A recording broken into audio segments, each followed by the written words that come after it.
Hey guys, happy Tuesday afternoon. I'm Brian Davis, co-founder of Spark Rental, and I'm joined today by a special guest, Rick Orford from the Financially Independent Millennial. Rick, welcome. Hi, thank you. It's great to be here. Well, it's great to have you with us. So last week, Denny and I talked about 4 alternative ways to get rid of bad tenants other than eviction. And today, Denny's taking a break. She's taking a much deserved break. And I have the pleasure of interviewing Rick, who retired in his 30s. So we're going to talk all about how he did that, how you can do that, and some of the lessons he learned along the way, some of the mistakes he made along the way. So as you join us, say hi in the comments, let us know where you're tuning in from. And as always, fire questions at us. Rick is here to answer them. So Rick, on that note, let's jump right in and start talking about what you did before you reached FIRE and before you retired to Italy. Sure. Well, thank you so much for having me and being able to provide this platform to be able to talk about my story, because I think it is, my story is not unlike others who have retired early, but I'm here to talk about how anybody can actually do the same thing I did. And really, just to give you a bit of a background of who I am, and that sort of thing. I didn't graduate high school, and I was bankrupt in my 20s. Oh, wow. But in all of that, I was always very good at earning money. I was just really terrible at spending money. So, like so many of us. I mean, it's the whole keeping up with the Joneses, buying that better, you get a raise, you buy a better car, or a bigger house. And I found that it didn't, through my education, I didn't really grasp the idea that I needed to just spend less than I earned. Such a simple topic. Or concept at least, but that is exactly what I did. I had to learn how to spend less than I earn, and it was not something that happened overnight. But when I learned to do that, my world changed for the better. Yeah, I mean that's a common theme in financial independence and FIRE circles, is that whole notion of lifestyle inflation, like you said, where every time you get a raise, you go out and find new ways to spend it. Whether that's the bigger house or the sexier car, or wearing trendier clothes, or whatever it is. So you started this journey as an entrepreneur, right? You owned a business. I have never. I say this, from the bottom of my heart. I am not employable. Unless you're looking for the CEO right off the bat, I'm not employable. I ask too many why questions, quite literally. I have worked for a number of companies, in my career, at least, in the beginning, but and I've done very well. I mean, they were mostly sales roles, or sales engineering roles, and those, I did very well at, but they were a means to something better. And for me, the most important wealth building tool that anybody has is to start a small business. That's it. You start the small business. You start it while you're working somewhere else. You start with that side hustle, and you grind. You go at those, with those 16-hour days, working 7 days a week. I'm not sad to say that I did that for 15 odd years.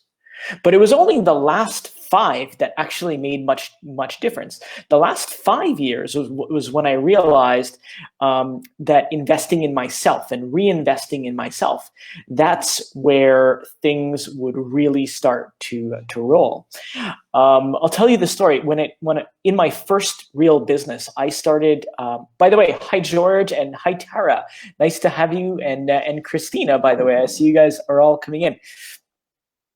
So my first business was a web hosting and web design company in 2004. Oh, And really? it was a long time ago. Some people call me a dinosaur, but but it was at the very beginning. And I, in this business, I discovered the subscription model, having people pay a monthly fee for a service that they wanted. And this model worked fantastic. And still to this day, the subscription model, I think, is one of the biggest and best businesses that people can get involved with, because when it comes time to exit, when it comes time to sell the business, which I think is the most important thing in anyone's journey, is to have an exit strategy. The valuation will skyrocket. It'll be so much better than if it's lumpy. You earn $1,000 this month, $1,200 next month, $800 the month after. If you ever, when it comes time to sell the company, the investor needs to have or the buyer needs to have some sort of surety or some. They need to have some way to go to bed at night not worrying that your revenues are going down, but they're actually on the way up. Right. It gives them a sense of perceived lower risk in buying your business. And theoretically, they buy for a higher multiple and so forth. Absolutely. But as a business model, it's great because you make the sale once and you keep collecting the checks forever, or not forever, but for years. And what and what I discovered is that all you have to do to keep the customer is just two simple things in a subscription business to keep the customer. One, the product has to be valuable. Right. So there has to be value. If there's no value, the customer will leave. And number two, make sure that the customer realizes that they are valuable. That's it. So some of the things that I did and continue to do to this day is pick up the phone and wish somebody a happy birthday. Or I will send a quick note and find out how somebody is doing, or what are some of the challenges. We'll talk about a little bit about what I've been getting involved with today. But today it's I'm much more in a collaborative effort with my blog, the Financially Independent Millennial. But the fundamentals are all the same: good product and take care of your customer, and problem solved. And you've got a business that will pay dividends until forever. So you've built and sold several businesses, right? Two companies. So my web hosting, my web hosting company was sold in 2007, and I got a very decent multiple on that one. It was life-changing money for me. I was 20 something. For me, it was like winning a lottery. We always say, if only, right? Well, I walked out of the lawyer's office with, it was a 6-figure check, and it felt like I won the lottery. And what was the first thing I did? I bought a Range Rover. There's that lifetime inflation coming back. What was the second thing I did? I bought a townhouse, 4 times more expensive than I could afford. Right? It was just things like that. And then I realized, what am I going to do with the rest of this money? Well, that money didn't last very long.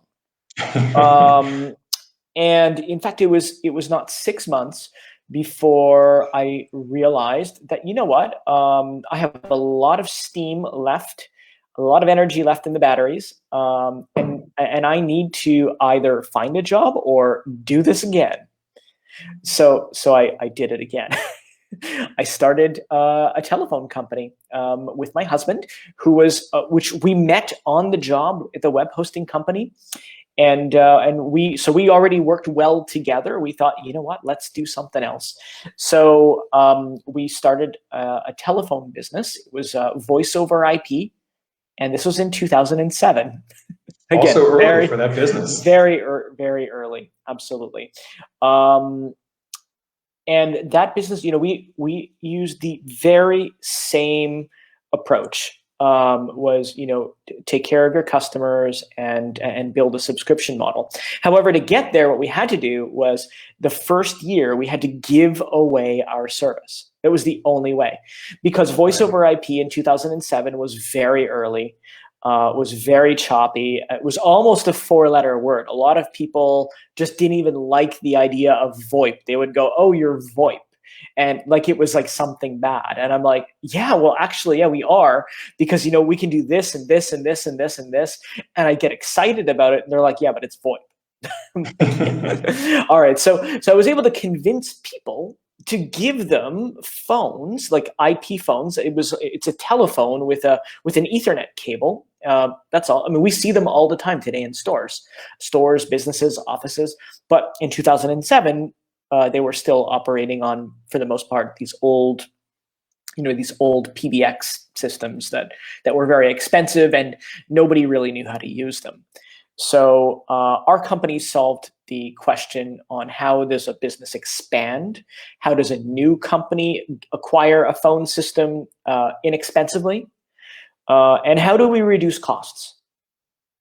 And we were able to do that. All of that, we were able to answer all of those questions by offering the service for free. And yes, we had to pay for everybody's phone calls for a year. It was very expensive, but it taught us a lot of things. It taught us about our product. We were able to hone in on those skills to ensure that the call quality was good, the service was good, there was no outages, and so on. And after about a year, we started selling the service. We started converting those clients who were $0 clients a month to $24.95 month clients. And it was great. So you grew that business for how long before you sold it? Business was formed in 2007, sold in 2014, so 7 years. Okay. We had a lot of challenges along the way, not unlike anybody else would face in any business. Even the web hosting businesses had, if we have time, I can tell you some really funny stories about challenges that we had. I'll tell you the one for web hosting that will stick in my mind forever. Our biggest cost in web hosting, our biggest monthly expenditure in web hosting was our own servers. Really? Because today we have cloud, right? So it grows with you as you grow. Well, back then in 2004, I had to buy a server from Dell or IBM.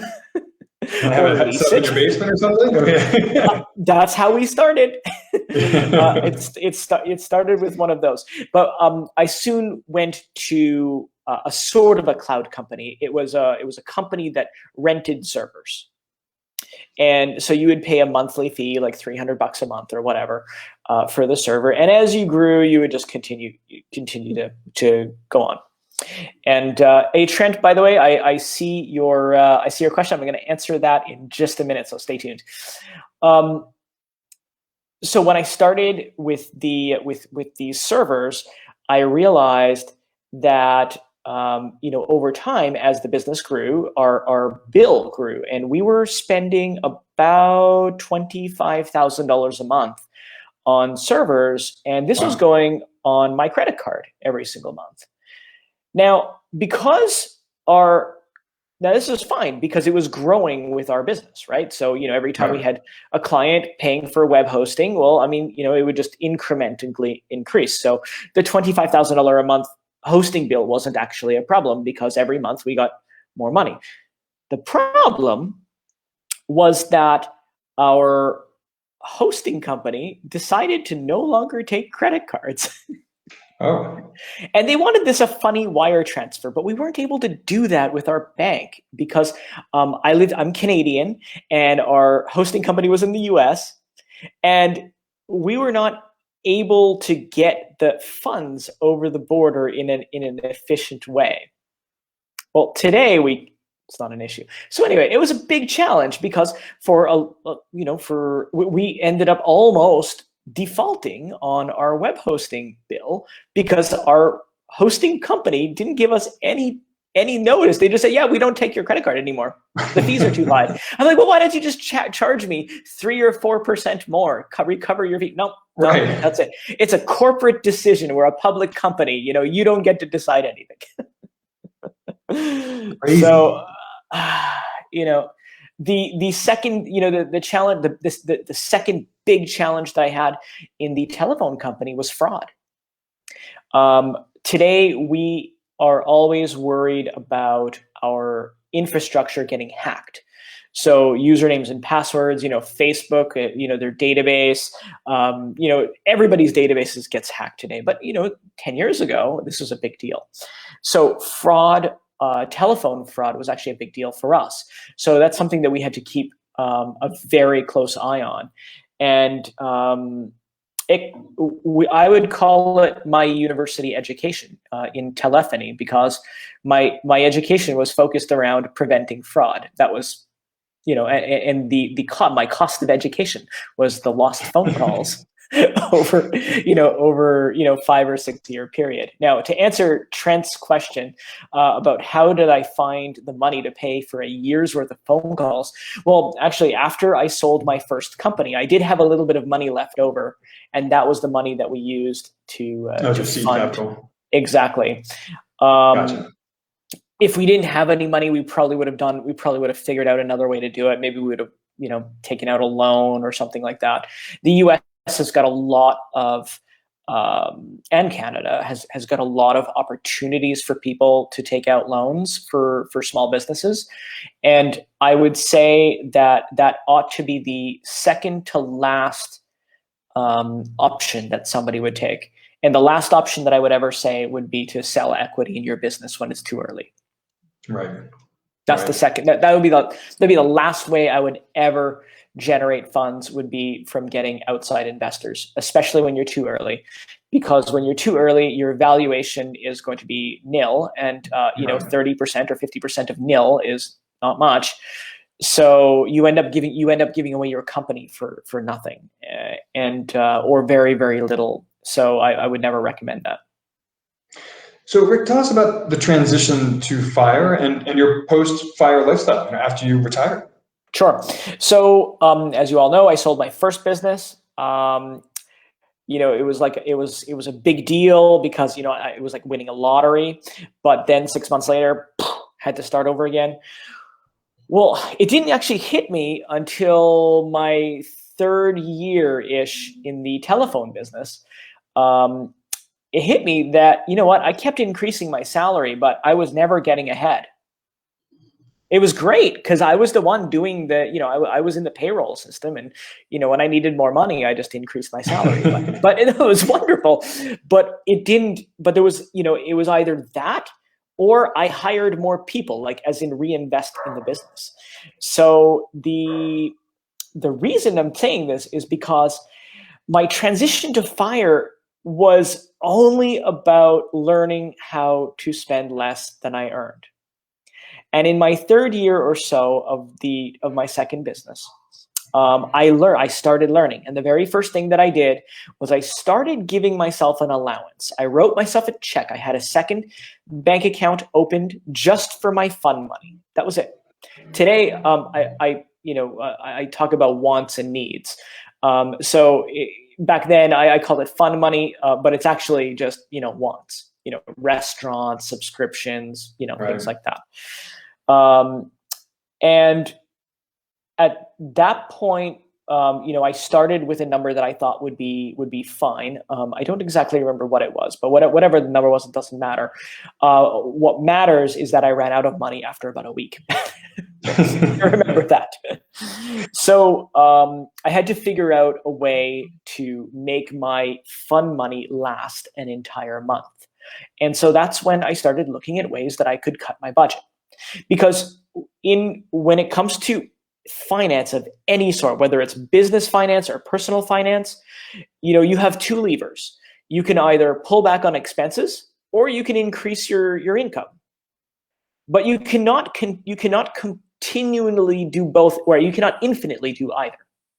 Right? There's only a certain amount of money that one can earn, and there's only a certain amount of money that one can pull back on or Right. save at the end of the month. I mean, we all have to live on something, right? So my first lever was to save, was to pull back on expenses. And I started, I committed myself to my fun money monthly allowance. And that first month, as I said, I ran out within a week or so. It was a pretty eye-opening experience because I said, "Oh, all right, so now what?" So of course I allowed myself to go to the supermarket and buy food, but all of the rest of the stuff, that was it. It was all done and over with. So I learned that's exactly when I just saw a message from Tara. She asked, "When you cut your budget, did you add it to your fun money?" Well, before adding to I really wanted to give myself more money for my fun budget. I really wanted to, but I was also very serious in my quest. So I learned to start cutting things back, and I sold my truck, for instance, and I cut back on my restaurants. I had one restaurant that I absolutely loved because they treated me like a king. Everybody treated me like a king. But I realized how much money I was spending there every single month. And that's why, if I was a restaurateur and somebody was coming in as much as I was, I'd treat them like a king as well. So I stopped going.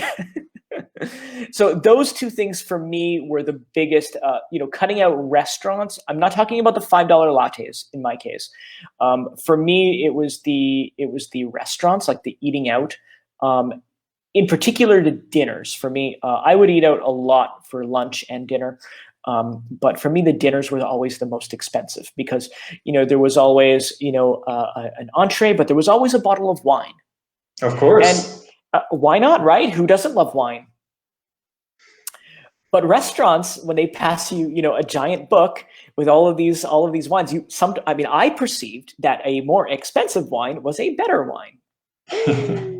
Not always the case. Not always the case. So that was that. It was an interesting thing. So yes, I cut out the restaurants and I cut out my car, and that practically saved almost everyone.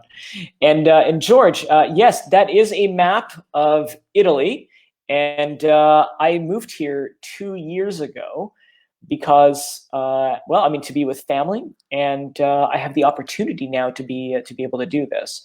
My income. So moving forward on my transition, to FIRE, I live off of my investments. That's my that's where my money comes from. And, of course, I wrote this book, The Financially Independent Millennial, and I started the blog, but these are side hustles. These are not things that earn any meaningful amount of money. This keeps me busy. And, we all know we've been living in a pandemic year. So thank heavens for me, this has kept me very busy all year long. Yeah, absolutely. It's been this would have been a bad year to be retired and just sitting around twiddling your thumbs, right? I mean, yeah, it hasn't exactly had the travel opportunities or any of the other fun things about being retired. No. So you sold your second business in 2014. Mm-hmm. You retired and you have started these side hustles in the meantime. You published a book, The Financially Independent Millennial, and you started a blog by the same name, which, by the way, we're going to share a link to in the comments here. It's a great blog. So you mentioned that you live off of your investments, and that is really a core focus of ours at Spark Rental, is generating passive income from your investments to live off of, so that you can, you have total control over your time when you no longer have to work a 9-to-5 job in order to pay your bills. So tell us about what you have invested in, what you're excited about investing in, your asset allocation, all that nerdy stuff. Sure, I'll tell you it all. And this is going to break all of the rules. Perhaps even your rules. Perhaps even your We're all about breaking rules around here. All right. So I will tell you my secrets. Folks, if you want to know how I make my money through investments, I'm going to tell you right now. Before I do, I'm going to tell you one little thing. I am the worst investor in the world. My finger is so true. Hang on. I am the worst trader in the world. I'm not the worst investor. I am the worst trader in the entire world. My finger is so fast. I will out margin my account. I will max it to the to the limits.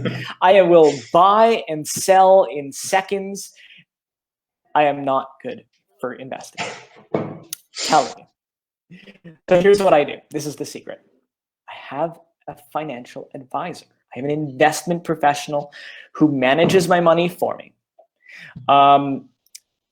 The type of account that I have, it's called a discretionary account, which means that the investment advisor is a fiduciary. So what is a fiduciary? A fiduciary is someone who has your best interest at heart, in mind. So, for example, when you go to a lawyer is probably the most common example of fiduciary. You pay a lawyer a fee, and the lawyer works for you. Well, we also have these type of relationships with financial advisors, realtors, and so on. And each one of these professionals have varying levels of fiduciary duty. In my case, because of the amount, and this is not like I'm not a billionaire by any means. It's low seven figures, but it's enough where I can get an asset manager. I pay him 1% annually on my investments, and they have a profile on what I need. So they know that every single month I need X amount of dollars, and their job is to get that for me. Trent's asking if it's an interest-bearing account. No. So for the most part, my investments are in companies like Apple and Google, but I also have companies like Visa and MasterCard and Alibaba, Facebook. So I've got a lot of the tech names, but most importantly, it's not. I don't have the FANG with the Netflix, and I'll tell you why in a second. What our investment managers do is they look for companies that make a lot of money, that net a lot of money, and that are underpriced. So a lot of time, especially in the beginning when we started investing, a lot of our money was in cash, just waiting for opportunities to get in. And it took us about 6 months to become fully invested. And the amount of turnover in a year is maybe 30%, maybe. It's probably a lot less than that. But what do I mean by turnover? So if you have, let's say, we'll make it easy, $100,000 in your 401k, and it flips over 30%, then it means you've traded $30,000 worth in a year. That's it. That's all it means. If I was doing that on my own, it could easily be 10 times that. Easily. Because, for example, during the pandemic, how many of us during the pandemic hit the sell button 1 year ago? Right. Right? Too many of us. Too many of us. Right. And what our guys were doing was saying, wait a second, is this really as big of a deal as we think? Like, are people going to stop buying from Amazon? These were the conversations, because, a year ago, I'm calling my financial guys and saying, do you realize we're in jail here? Like, I have never been locked up in my house before. And, they're all back in Canada going, oh, the world is fine. There's no issue. It's just, some little thing that you have over there. It's fine. It'll blow over. But the fundamental was, are these companies going to continue to make money under the current program, or the current state of affairs? And so the answer was yes. And we didn't do anything through March or April. I think we started, if my memory was right, we started buying. It was early May when we started buying again, and we've held those positions. So the point of this is buy low and sell high. but have somebody else do it for you. That's my experience. Okay, so you don't pick and choose your own stock investments, it sounds like. Do you have any real estate investments? I have to ask. This is a real estate broadcast. Sure.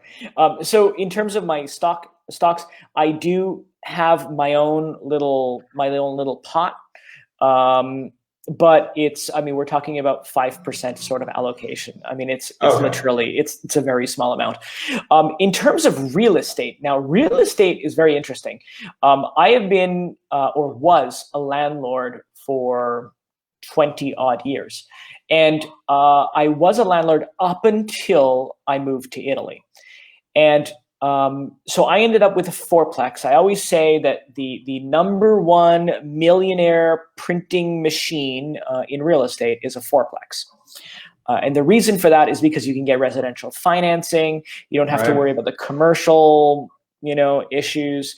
And you can even live in one of the units if you want. House hacking. Personally, I would never do it, but if you wanted to have 3 tenants living around you 24/7, you could live in one of your units and make a lot of money. And what I found is that in real estate, in any of the developed markets, in any place where you have a university, a shopping mall, an economy, every 7 to 10 years, your property value is going to double, just like stocks. Yeah. But the property value will double. But unlike stocks, real estate will give you a pretty steady monthly income. Cash flow. The cash flow is fantastic. I chose to sell the units not because of the value, because they had more than tripled since I had purchased, but Nice. It was a very nice exit. But the reason I sold was because I was moving to the other side of the world. And I thought, how am I really going to deal with a flooded basement? Even if there was a property manager, how am I going to deal with that if I'm over here? And I thought it was just irresponsible for me to go down that road. But the property was 12 hours by car from where I lived in Vancouver. So it could have been anywhere in Canada. So I could have lived anywhere in the United States and had properties anywhere else in the United States. At least in my mind, I would be able to psychologically get there quick enough. But, Italy, it's like, the decision was made to sell the property. In fact, even my own principal residence, I thought about renting it out. The rent in downtown Vancouver is incredible. That's huge. Yeah. But I thought, you know what? No, it's not worth the risk, because the type of renter who will rent my property in Vancouver would be very demanding, and I thought, I would not be able to serve them well by doing that. Well, it's easier than ever nowadays to manage your properties long distance, whether with a property manager or, through, plug through services like Spark Rental. Sure. But, and, I found it so interesting that you said that you were a 12-hour drive from your property when you were living in Canada, but psychologically it felt closer. I mean, 12-hour drive is still impractical for you to do anything about a flooded basement, right? But I totally understand the psychological distance, is a factor for a lot of landlords. So it was just that, and now that I'm here, I realized that it was not that big of a deal. It's really not, but I didn't, at the time, again, as I always, if we just circle back right to the very beginning, provide a product of value, and take care of the customer.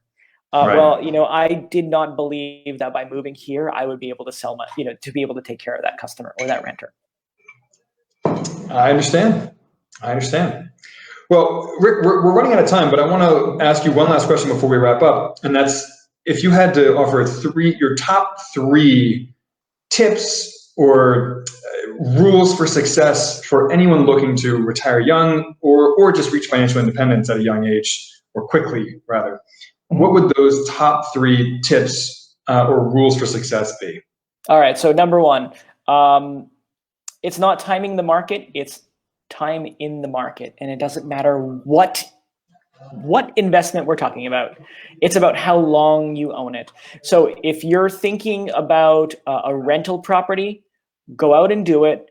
Buy well, find something that, don't overpay, just be patient. Find a good price, for the product, do your due diligence, find something that you can live in. Stick with a fourplex. That'll be my second thing, my second point. Buy a fourplex that you can live in, or at least rent it out, but put the money back into business. Right? And that's number 3. Reinvest, reinvest, reinvest, reinvest. And if you're going to do that with rentals, just keep doing that. And I would say that with where money, I'll even give you a bonus, where with money is right now, the cost of money is practically zero. I would say that borrow as much as you can for as long as you can, and just keep doing it. Just keep reinvesting. Yeah, just one final comment on that. I couldn't agree more. And you have these kind of financial gurus out there like Dave Ramsey saying, "Oh, you should pay off your home mortgage before you go out and invest money and build wealth and all these things." And I'm like, "Are you crazy? You can borrow money at like 3% on your home mortgage right now.